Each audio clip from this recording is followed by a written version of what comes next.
Hello everyone, this is Antens, and today I thought I was going to do a final update on the Malatros Warlock that I've been playing.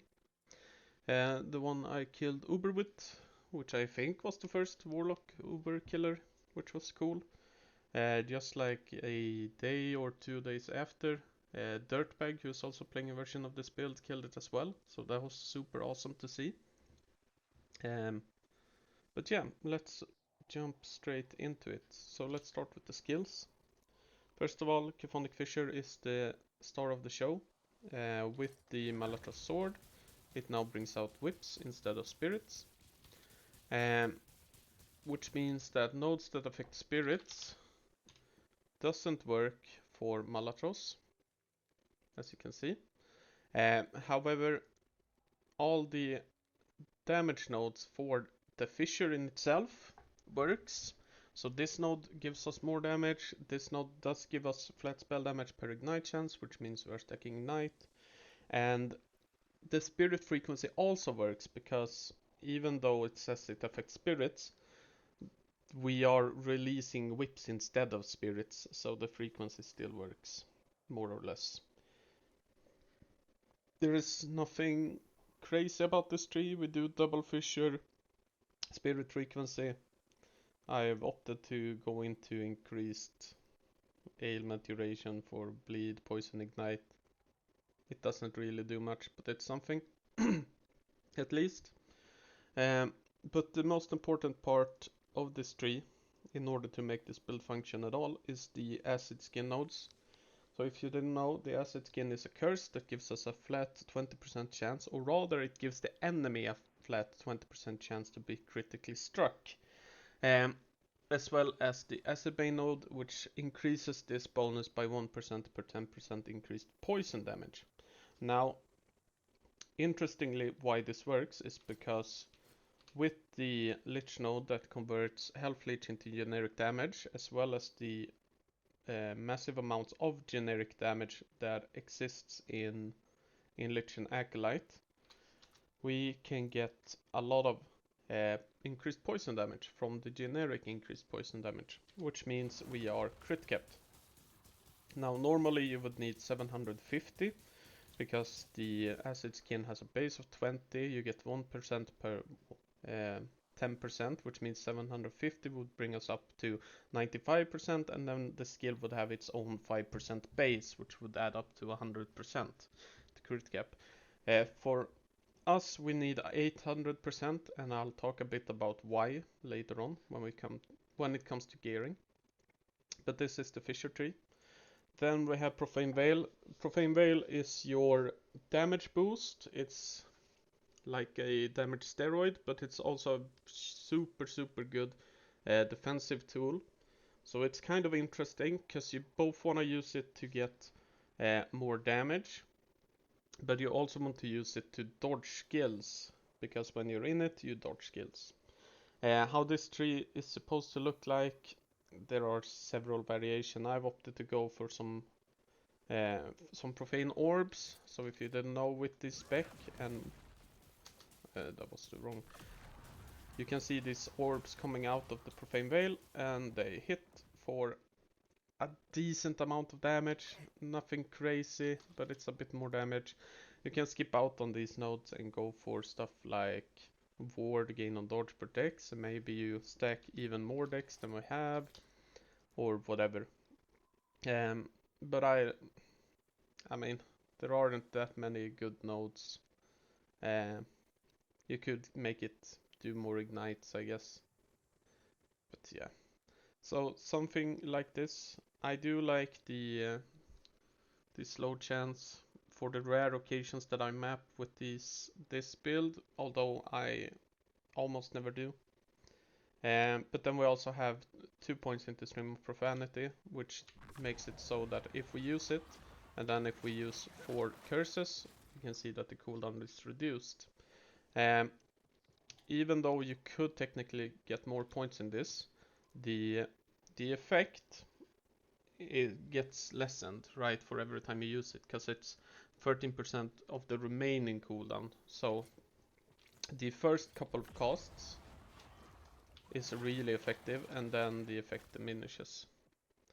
But I think that's all. So we use this both as a damage boost, where we get 25% more damage and the orbs, but we also use it to dodge stuff and survive. And if you watch the Uberkill video, you can see that I use it a lot to dodge, for example, the triangle slam or his normal auto attack, because we still haven't fixed our gear, because I can't be bothered at this point, because I've already done what I wanted with the build. But for me, when I do the Uber fight, and I've farmed in quite a lot now, I don't know how many, I think I have quite a lot of stuff. I've had to throw a lot of these out. We missed a lot. Anyway, I farmed in quite a lot, so it's more than doable on this build. As you can see, it's actually really easy once you get the fight down. But that's Veil. Then we have Bone Curse. This tree has changed a little bit. Dreadful and I, when we talked about the build, he reminded me that I was a dumbass because I didn't take the chill node up here, which, thinking back, is so obvious that we should do it, right? It's free chill chance. Always get chill chance or slow when you can, if you get it for free. Anything that makes it so you lessen up the FX pressure on your gear is really good.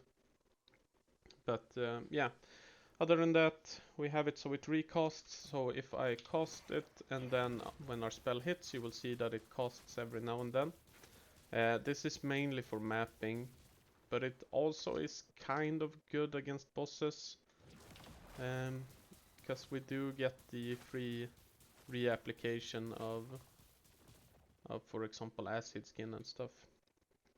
But we would already get that with the whip attack, but you know, it is what it is. And then we have Rip Blood. I use Rip Blood for 2, or rather 3 reasons. First of all, is for mana.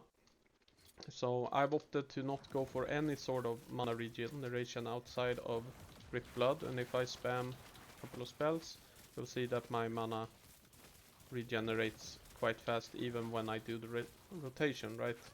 So now I can do the rotation and we will be mana sustaining with the Rip Blood. Other than that, it also gives us a ward thanks to the Arcane Fortress node, and we increase the sword with quenching in Hemaphology. Hemaphology does incentivize us to stack more intelligence, but I don't think it's the correct choice if you want to use this as a bosser. If you want to use this as a more all-rounder, there are very, very good arguments to stack more intelligence, not only for this node, but for ward retention as a whole. Because as you can see, we don't have a lot of ward retention at all right now. But to me, due to the fact that I'm using it as more or less purely a bosser, purely to kill Uber Abrov, I'm not bothering getting more intelligence. Yeah, I would like to have intelligence on my rings, but we will talk about the correct gear planner later on. Other than that, as much cast speed as possible, and then finally spell damage on hit. This node is so good for us, so many builds. Now we aren't using it super efficiently due to the fact that we don't have a lot of cast speed. We only have 19%, right? If you want to make use of this node really efficiently, you would want like 150, 160, 170% cast speed, so you can really get it to pop off. But there's some value. It's even less value though due to the fact that we already get flat spell damage per ignite chance, and when we are running 500% ignite chance, that's 250 flat. But it's some damage, right? Lastly, we have the Transplant. It's very stereotypical. Now, these nodes are only for mapping, because mana sustain while mapping on my setup is super painful. And I do have them spec'd even when I do Uber Abrov now, just because I can't be bothered to spec out of them. If I was a bit more efficient, I would spec out of these while doing Uber Aberoth just to not have the 10% extra cooldown on Transplant. But he's easy enough now that I've learned the fight, and with this build it's a pretty easy fight. Even if I might die every once in a while due to playing badly. Other than that, the Frenzy node and Haste node is nice. It gives us a bit more value both from Rip Blood and from the Profane Orbs. That does get increased frequency per cast speed. Cooldown reduction, Bone Armor. I have Doombringer on just because why not? There's nothing really great to get. We could get the kill threshold, which is a bit higher than the kill threshold on Bone Curse, because this goes up to 15, this is only 12, but it's like, it doesn't matter. You do whatever you feel like. And then I would never play a build with Spectre Transplant and not have the fear. And the reason why is, and this is something you have to make a decision for yourself. Some people like fear on idols. There are idols that have chance to fear on hit.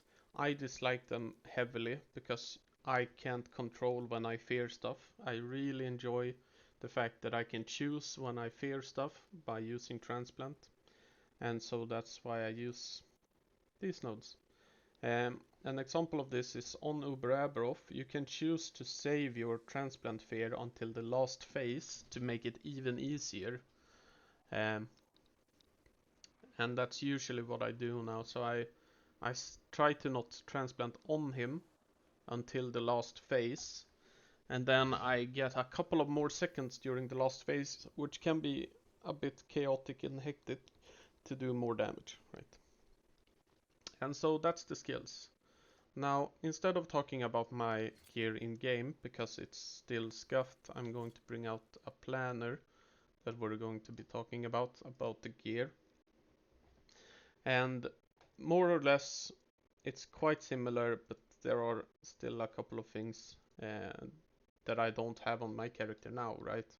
First of all, instead of going for increased health on Barbute, I would go for Vitality for even more necrotic resistance.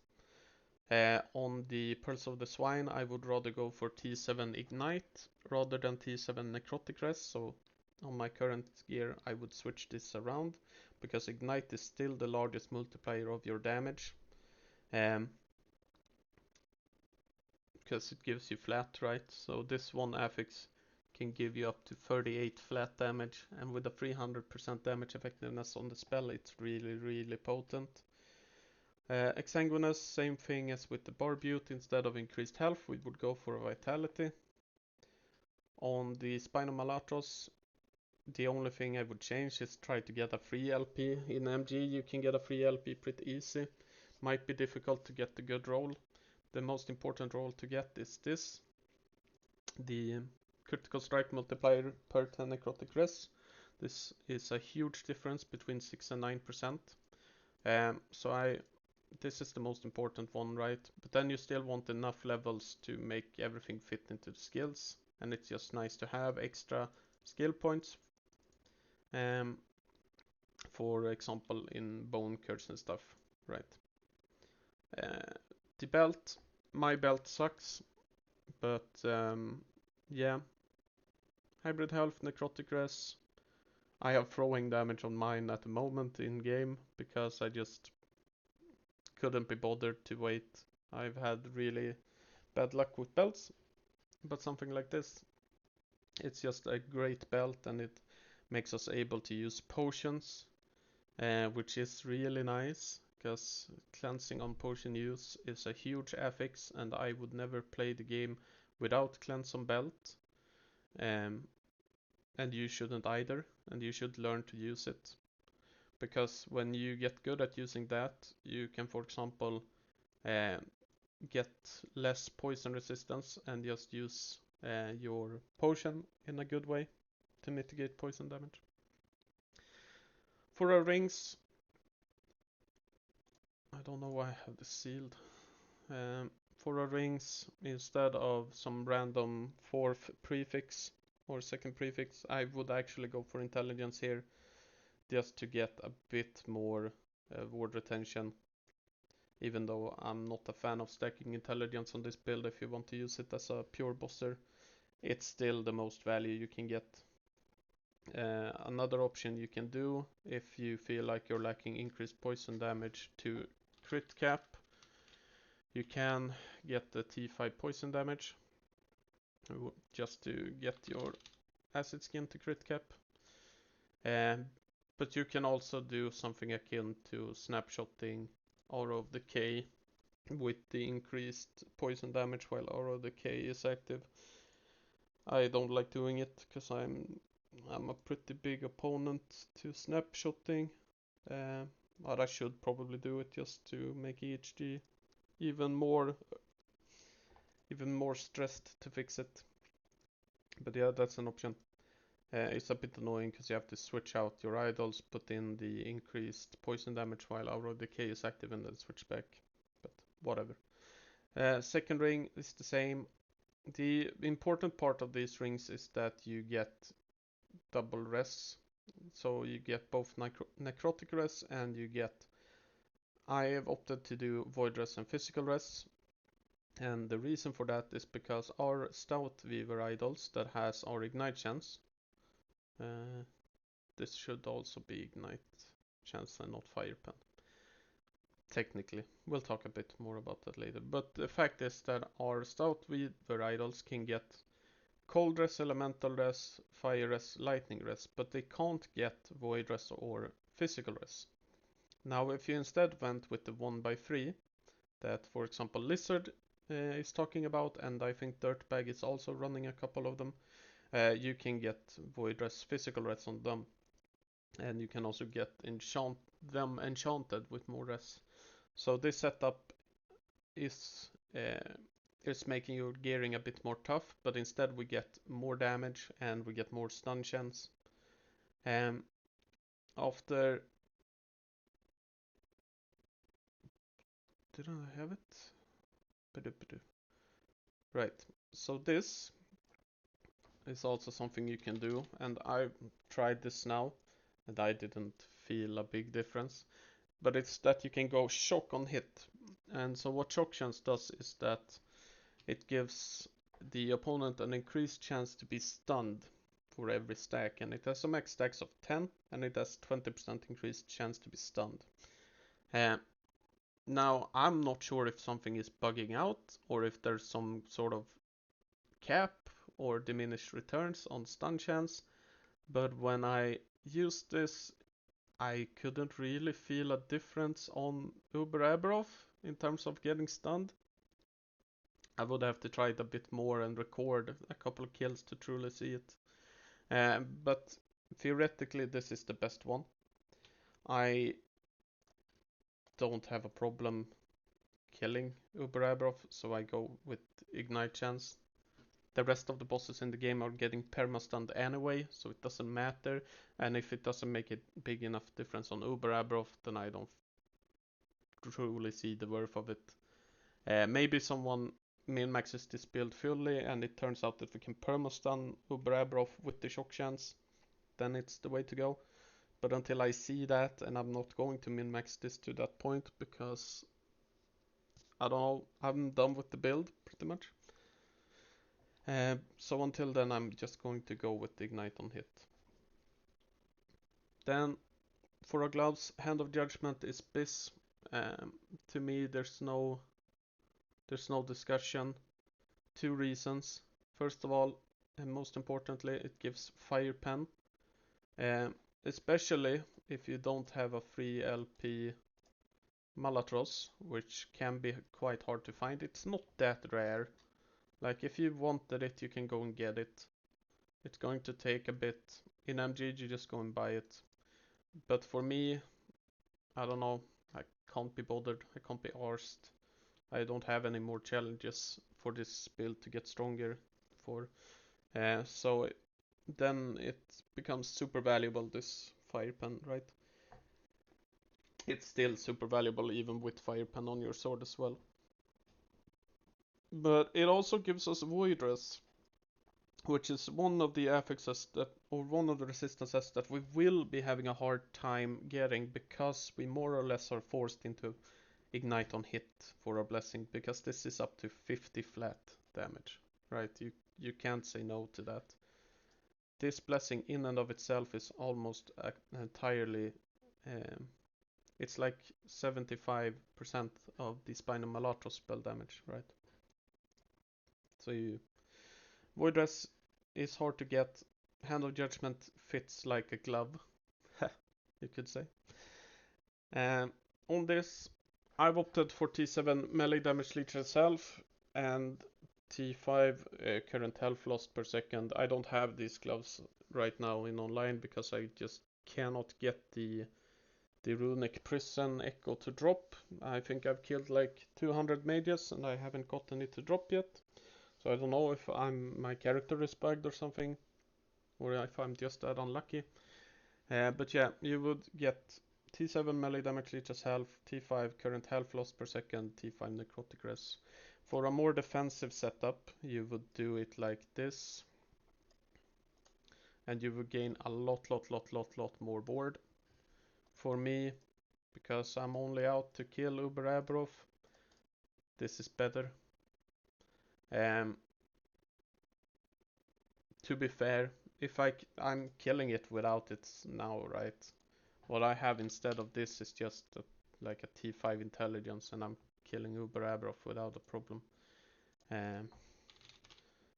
But even then, I still would like to have this while doing Uber Abrov, because it's nice to have that extra like 1-2k ward. For our gloves, last steps of the living, try to get a good roll on the missing health, gain the sword per second. And just put T7 move speed, T5 necrotic res. Boots are pretty special this patch, especially boots. It's not exclusive to boots, but it's quite easy to get double and triple exalted items now. But especially in boots, it's very easy to get a good pair of double or triple exalted due to the fact that the prefix list is very limited. You can see we don't have that many prefixes that can um, occur on boots because experimental doesn't count for this, right? So it's pretty easy to get something like T7 T7 or T7 T6 on boots. And in fact, I could go and get T7 T7 on Last Steps of the Living right now if I wanted to, which is probably the way to go. So I would keep an eye out on that. If you find a double or triple exalted boots, it's kind of easy to get these because it's also super easy to farm 2 LP Lost Steps of the Living. You just do the boss or the Harbinger Echo over and over and you will get them. And you will get quite a lot of them. So yeah. Lastly, or we did talk about Perso Swine, right? This is just a good amulet. There are other options if you just want to boss. For example, you could use an Auroras for the defensive layer so that you have an extra life, but it's kind of Monka to get 2 LP. It's possible, you can farm it, but yeah. And Omnis is actually a really good option, but I would want an Omnis with 2 LP. If I had an Omnis with 2 LP, I would absolutely go for it instead for bossing. Despite losing a bit of damage. Because when you're bossing, you don't actually need the Bone Curse Afflicts Acid Skin. It's mostly to make mapping feel fine and good. That you could have Acid Skin already applied when the first whip hits an enemy, so that it gets the 100% crit chance. But it's a good amulet nonetheless. It gives us all res, all attributes, vitality, and it has a huge base for us, which is physical resistance and necrotic resistance. So it's still probably this, except as said, if you get a really huge 2 LP Omnis and you can build your gear around that 2 LP Omnis, then I would probably want that instead for this setup, as we're only killing bosses. Lastly, we have the 2 LP Twisted Heart of Eukeros. It's just an insanely good stat stick. I've opted to go for +2 level of Bone Curse on mine, and the reason for that is because there are some nodes that are nice to have extra points in. Technically, we could just remove 2 points here, but then we have to reapply Acid Skin a bit more, or Bone Curse a bit more. It doesn't really matter, but it's nice to have. But in reality, what I should have done, if I was a smart boy, was that I should have gotten another another resistance here. For example, I could have gotten void resistance here, and then we could have changed the void resistance here to something like ward per second, ward DK threshold, or something else cool, right? Probably this actually, that we would have gotten critical strike avoidance on a ring, void resistance here. We would change our necrotic resistance blessing to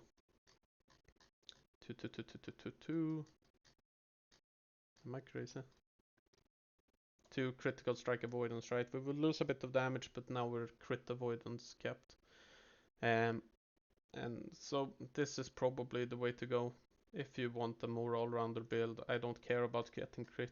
I only care of to kill Uber Avrov, right? But that's actually the way to go if you want to be smart about it.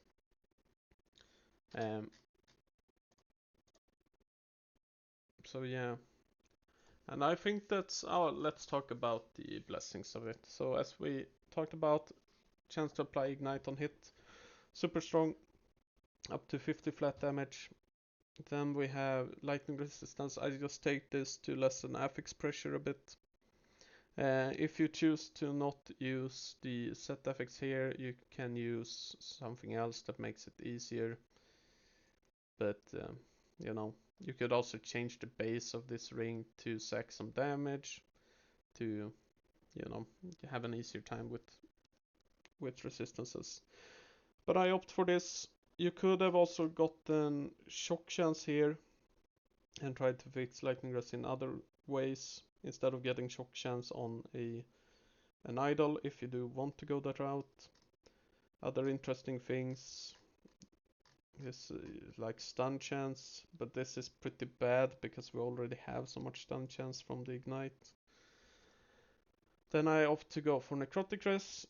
As said, if you want to make a better all-rounder build, this is 100% going to be a crit avoidance with the combination of a ring affix of crit avoidance, which makes you crit avoidance capped, right? There's no question about that. Here I do go for armor, but this has very little value in reality because we have very little armor. But it's some increased armor, right? Something I should might have thought of is getting physical res, and then, but we already get physical res base here. Yeah, it's hard. I think increased armor is the best way to go. And finally, we pretty much have to go shred fire resistance on hit here because we don't have any other sources of it to get. So in my eyes, we don't have a choice here unless we want to sack a lot of extra damage. If you didn't know, we get 10 stacks of 5% of fire resistance, which means on normal mobs it's 50% more damage, but on bosses it's 20% more damage. But it's just, yeah, you could sack 20% damage for armor and have a more defensive setup. I wouldn't. But once again, my setup is for bossing. Dirtbag setup is a more all-rounder version, and I think Maxroll is going to put out a version that is more all-rounder. And what I think they will do with their versions is what I've talked about, getting more intelligence, getting the crit avoidance, blessing, and one affix on ring, and stuff like that. But yeah, that's all for me. Thank you, and have a good one.